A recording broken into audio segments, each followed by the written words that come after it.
So you don't have a strategy and you've decided that it's time your team, your department, your function, your organization needs a strategy. Last step in our strategic planning video series. And this step is a really important one because it's about how do we cascade the strategy out to everyone in the organization. So, one thing you want to do is put your entire strategy on one piece of paper. I call it the strategy map. At the top, what's our purpose as an organization? And right beneath it, what are our four small number of strategic goals that will determine whether we've future proofed ourselves. At the next level, a little strip of here are the most important opportunities and threats we're watching in the environment. And then you can have in big, big, big, bright, beautiful print in catchy language your strategy. What are the imperatives? How does your organization need to think differently? And then finally, you can have those strategic projects mapped underneath, but don't make the mistake of communicating those projects as your strategy. They're not. They're simply the tactics that you're doing to implement your strategy. And the reason that matters is that in many organizations, if people are not working on one of the strategic projects, they don't feel any sense of ownership of the strategy. And that's just a huge loss of brain power and horsepower for implementing your strategy.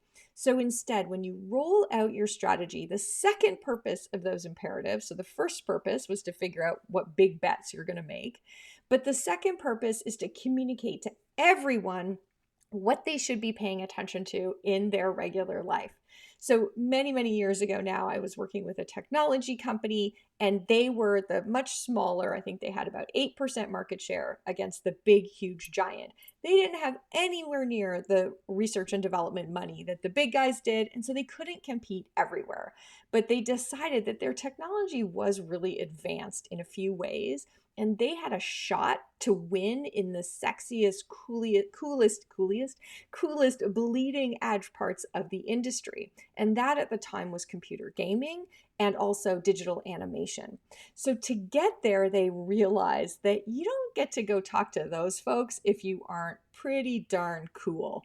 You're thinking about cool things, you're going after really vexatious, messy challenges. And that's how you earn the right to have conversations with Pixar or Nintendo. So they had an imperative that they needed to be cool. And be cool led to some really interesting strategic projects and some big bets on features in their product that were going to be really cool, et cetera, et cetera.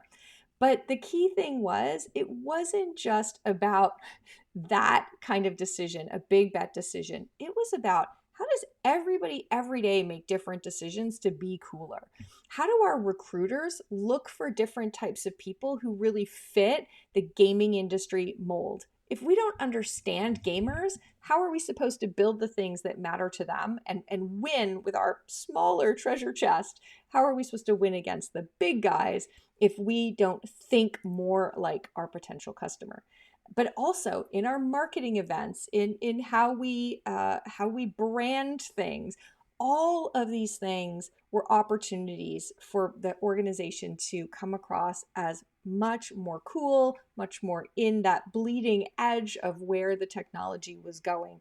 So communicating that to everyone, making sure HR and marketing, not just engineering, understood that it is absolutely strategically critical to us to position ourselves in a different space, to come across with a different feel.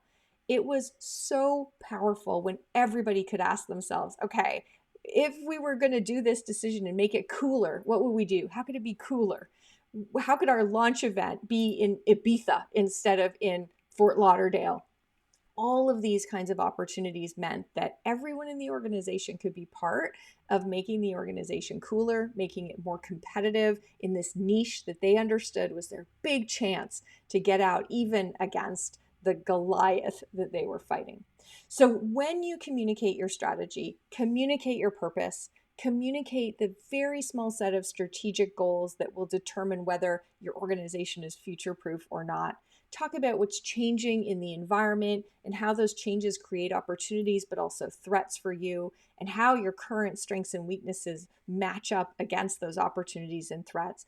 But then stay as long as you possibly can, make those strategic imperatives come to life. Tell stories, create videos, have language so that every single person in every department understands I can think differently in my job to make that happen. That's the power of a great strategy. All right. I hope that you've enjoyed this series. I hope you've used it to actually create a strategic planning conversation in your organization. You don't need to hire a consulting firm. You don't need MBAs, and you don't need to wear a suit to have a great strategic conversation. You just need to be asking yourself questions that are not just about, are we healthy today as an organization, but are we doing the things to make sure we'll be healthy in the future? All right.